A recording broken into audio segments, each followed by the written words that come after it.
একদিন একটা dead body পাওয়া যায় রাতের বেলা। কোথায়?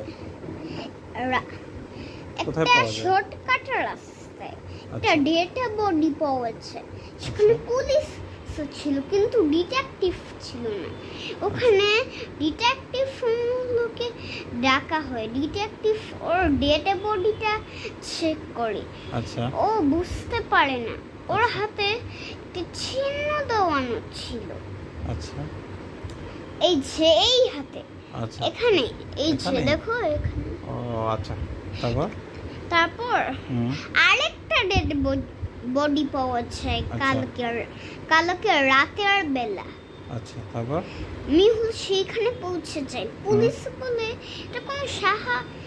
এটা কোনো না, এর জন্য না। ওর হাতে একটা চিহ্ন দেওয়া ছিল, চেনা লাগছিল। তাই মিহুল চেনা স্থলে পৌঁছেছে। ও উঠায় দেখেছে ব্রোকলি, অরেঞ্জ দুধ, কলা, বিস্কুট। বলো তো কোনটা চাপ দিলে এটা খুলবে? 496 নাকি 491?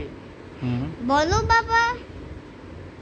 496 না, এটা ভুল উত্তর দিয়েছো। তাই? এটা না, এটা 491। 491। আচ্ছা। তারপর ভুল উত্তর দিয়েছিলে। আচ্ছা, সরি।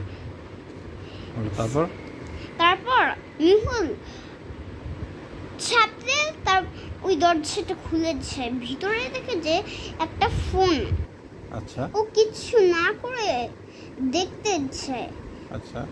দেখেছে ওখানে 3টি মেয়ে। আরেকজন এসেছে। আচ্ছা। দেখ ও নিজের আসল চেহারায় ফিরে আছে।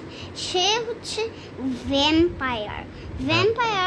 ওদেরকে আক্রমণ করে দেয় এবং ওরা পড়েছে। মিহুল একটা কাজ করে, ভুলে সায়েন্টিস্ট মিহুলকে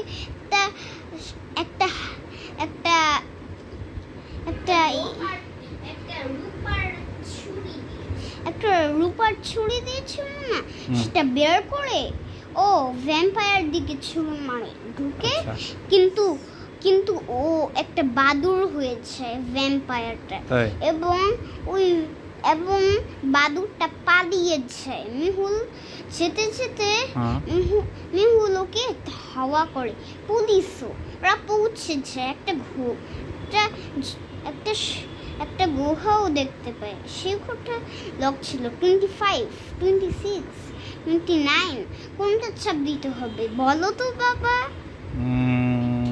29 না 26। সরি, হয় না। আচ্ছা, বলো। তারপর যখন ওরা প্লেস করে তখন দরজাটা খুলেছে। ওরা ভিতরে এবং দেখেছে ওখানে ভ্যাম্পায়ারটা। মিহুল ওর ছুরিটা বের করে এবং ওর দিকে ওর বুক এবং ছুঁড়ে মারে। ভ্যাম্পায়ারের গায়ে ঢুকেছে এবং গোল হয়েছে এবং ওখানেই মারাচ্ছে। তাই? বুঝেছো? শেষ।